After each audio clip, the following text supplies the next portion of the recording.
uma escola do campo que não tenha cercas, que não tenha muros, onde iremos aprender a sermos construtores do futuro. Eu quero uma escola do campo que não tenha cercas, que não tenha muros, onde iremos aprender a sermos construtores do futuro.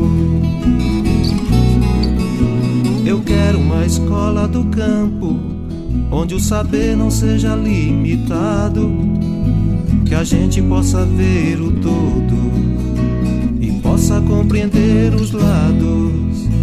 Eu quero uma escola do campo onde esteja o ciclo da nossa semeia, que seja como a nossa casa.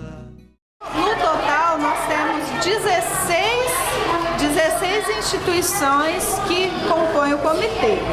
Entre elas, os movimentos sociais camponeses, principalmente os movimentos sociais camponeses, e as instituições ligadas ao poder público, né? Nós temos, assim, como principal objetivo propor e monitorar as políticas públicas para a educação do campo do Estado do Espírito Santo. Então nós temos uma conversa, né, um diálogo assim, muito estreito com o governo do Estado, para que, sugerindo as políticas públicas e monitorando aquelas que já estão efetivadas. Nossas bandeiras de luta são muitas, né? Nós temos a produção das diretrizes estaduais para a educação no campo, né? A expansão da pedagogia da alternância pela rede pública estadual, porque nós entendemos que é uma pedagogia própria e apropriada para o homem do campo, para os filhos dos agricultores, mas uma das principais lutas hoje é lutar contra o fechamento das escolas do campo do Estado do Espírito Santo.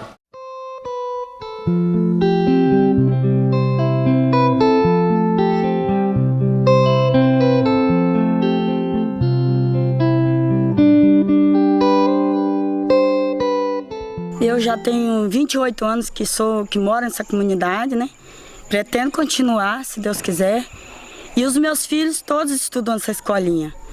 Aí logo que começou, né, logo que a escola começou a ser degradada, assim, sem ter o olho dos nossos governantes, né? Para olhar por ela, para estar cuidando dela. Então eles acharam que a escola não tinha mais condições de manter os nossos filhos. E aí nós batemos o pé mesmo. Eles falaram, não tem condições, vai ter que fechar. Eu falei, não, fechar não. Mas eles alegavam não ter verba para reformar a escola. Então eles alegavam que as nossas crianças teriam que sair daqui e ir para outro lugar, para outra escola, porque eles falavam que ia ser melhor para nossos filhos. E eu falei, qual o melhor para eles? O melhor porque vai ter um ambiente mais preparado, né? Um ambiente mais conservado. E eu falei, por que não conservar essa escola que está aqui? Na verdade, a gente recebeu a notícia que a escola estaria fechada, que não ia funcionar naquele ano e que era para colocar as crianças num ônibus que ia passar para levar para outra escola. Eu tenho 2 filhos, um estudou aqui da 1ª à 4ª série e o outro agora está cursando o 2º ano. Final de 2009, eles anunciaram que ia fechar a escola, que em 2010 já não ia mais abrir essa escola, que os nossos meninos iam ser matriculados e que eles iam nuclear a escola para São Jorge da Barra Seca, que ia sair mais barato, que não sei o que, deram uma diversão. Quando deu, aí a gente esperou dar o início das aulas e aí não, os meninos iam para estudar, chegava lá, não tinha professor, voltava para trás. Alguns pais até mandaram para São Jorge da Barra Seca, mas aí quando nós fizemos a mobilização para ir conversar com o secretário, ele não quis atender a gente, mas quando ele viu que nós não ia desistir, ele atendeu a gente, falou que na próxima semana que iria vir uma professora. Aí a gente aguardou, quando deu na segunda-feira não apareceu, terça-feira ligamos para ele e ele mandou uma professora para a escola. Dentro de 30 dias, os meninos tiveram 3 professoras, até que ele arrumou uma e que ficou o ano todo. E dali para cá a gente não ouviu mais ele comentar que iria fechar a escola não. Que a gente falou que se ele fosse fechar que a gente voltaria lá de novo, né? Que a gente ia entrar em contato com o Estado e que a gente queria a escola aqui na comunidade. Porque uma comunidade sem escola não tem como, porque como que você vai mandar seu filho para a cidade se ele é habituado aqui no campo? A escola foi tirada, o professor, 6 meses. E as crianças ficou sem escola. E aí deixaram, descuidaram, não cuidaram da escola, deixaram, a coisa caiu. Só ficou dessa parede para cá. Caiu tudo. E aí veio a outra administração agora, nós pedimos que erguesse a escola novamente. Aí eles tentaram convencer o povo que deixasse a escola, que eles tinham outros benefícios pra gente. Por exemplo, nós vamos cascalhar a estrada. Não, cascalhar a estrada é um direito nosso. Cascalha a estrada e cuida da escola. Querendo melhoria da estrada, querendo também a escola. Os pais não vão abrir mão disso não. Só que eles não tinham argumento. O argumento deles é que a escola polarizada era muito melhor, a escola de primeira linha, que nossos filhos iam perder, que lá tinha computador, tinha mais não sei o quê. Mas os pais disseram, meu, que também pode ter, mas se vocês quiserem trazer para aqui. Lá tem, vou trazer para aqui também. O processo de nucleação das escolas do campo foi e está sendo um processo extremamente doloroso. E aí eu diria o seguinte, que se nós temos leis hoje, por exemplo, a começar pela Constituição Federal, né, que garante que a educação é um direito de todo cidadão e dever do Estado. Estatuto da Criança e do Adolescente, que coloca a criança e o adolescente têm direito de estudar próximo à sua residência. Pegamos a própria LDB, que coloca a educação do campo, né, como um direito do povo camponês. E se a gente pega mais recentemente, né, o decreto 7.352, que reafirma essas condições, né, da educação escolar própria e apropriada à realidade do local onde se vive, né, colocando, né, o sujeito do campo, a escola do campo, como lugar de reafirmação da identidade, né, como lugar de direito ao lazer, como lugar de direito à cultura, né. A gente observa que esse processo de nucleação, ele vem na contramão do que diz as próprias leis do Estado brasileiro. Porque quando se nucleia uma escola, fatalmente se fecha outras escolas, né? O governo alega a pouca demanda de estudante para essas escolas, mas o que está por trás, na verdade, é uma política de alienação das comunidades da sua própria realidade, a maneira que tira as crianças, os adolescentes, a juventude da sua realidade específica, leva para os perímetros urbanos, para as escolas que estão situadas nos perímetros urbanos, então desliga a escola da própria realidade, do mundo vivencial, do trabalho da família. E também o poder público, quando vai fazer o processo de fechamento das escolas, nem sempre ele cria um espaço de participação, de consulta, de diagnóstico às famílias. Então já chega como se fosse já implantando, né, a política de fechamento, alegando pouca demanda, o altos custos, dificuldade de acesso dos próprios educadores. Então as famílias nem sempre elas têm as condições de participar. Então quando a família percebe, já está sendo implantada a política de fechamento. E esse problema depois ele desencadeia em outros. A própria precariedade do próprio transporte escolar, para atender, mesmo nessas condições, essas comunidades, o Estado adota essa política de fechamento e adota a política de transporte escolar, mas não se estrutura para poder oferecer isso com qualidade. Então, algumas prefeituras têm estrutura, tipo ônibus, micro-ônibus, para transportar, e não têm condições de fazer uma manutenção, ou mesmo de oferecer em quantidade suficiente para poder atender a demanda. Então, nós temos, primeiro, ônibus ou micro-ônibus, transporte completamente sucateado, com riscos de acidentes, por exemplo. Nós temos uma superlotação dos transportes, talvez um transporte tenha capacidade de transportar 40 pessoas, transportam 50, 60 crianças, colocando essas pessoas na zona de risco de acidente, principalmente, uma insegurança da própria integridade física. As distâncias das rotas faz com que as pessoas tenham que se deslocar, sair de casa muito cedo e chegar em casa tarde, por exemplo.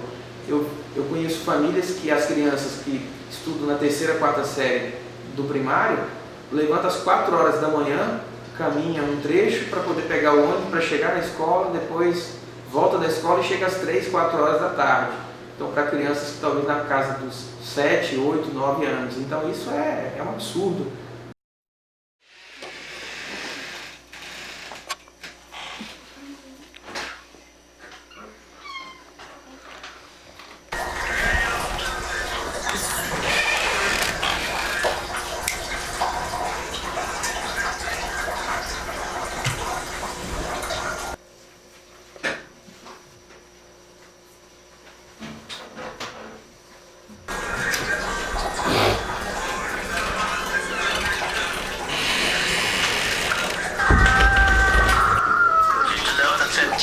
De casa, 7 o relógio, mãe, 7 o relógio. Olha a hora certa, olha a hora.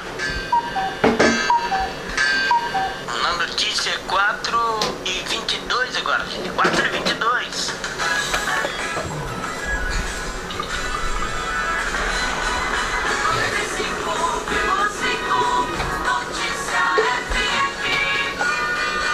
Toninho Bill e o Manhã Sertaneja.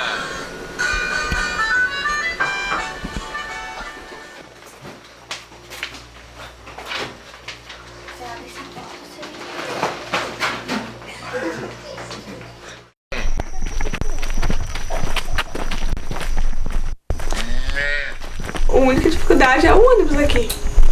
Porque quando o ônibus chove e o ônibus não passa, como que vai? E tem que andar muito longe, subir morro, descer morro. Nós chega suado na escola. E é muita volta também que o ônibus dá também.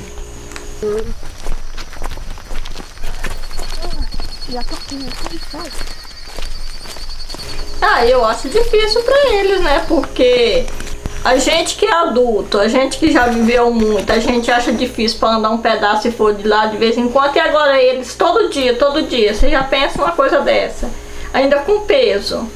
Eu acho muito difícil pra eles.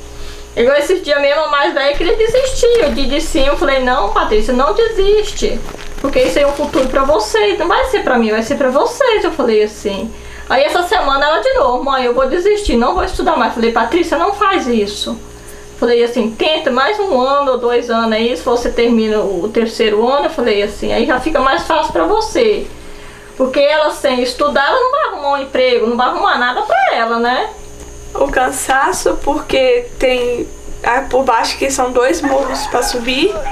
E também depende da bolsa, dói muito o ombro e é muito longe. Se o ônibus passasse aqui perto, seria bem mais fácil. Pra ir é 1h15, 1h10.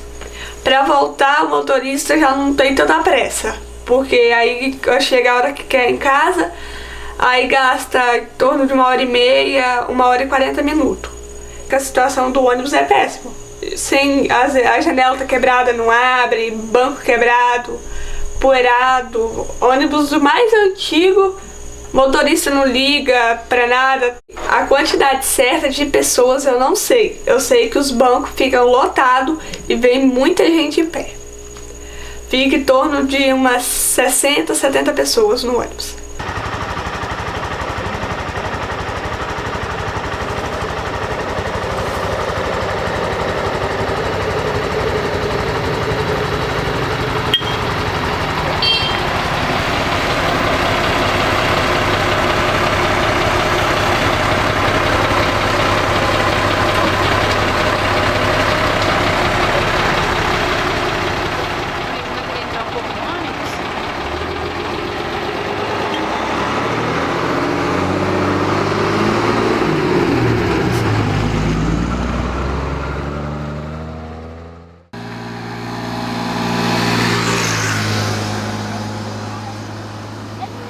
Senhora, é esse?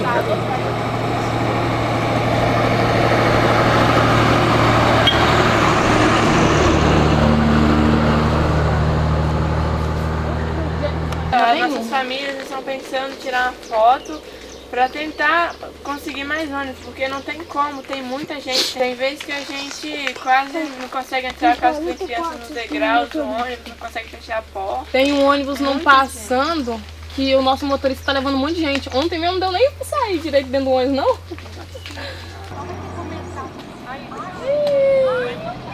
Lotado.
Então, eu direi que o Estado brasileiro tem uma dívida histórica com os trabalhadores do campo. Primeiro, que conseguir a escola no campo foi importante.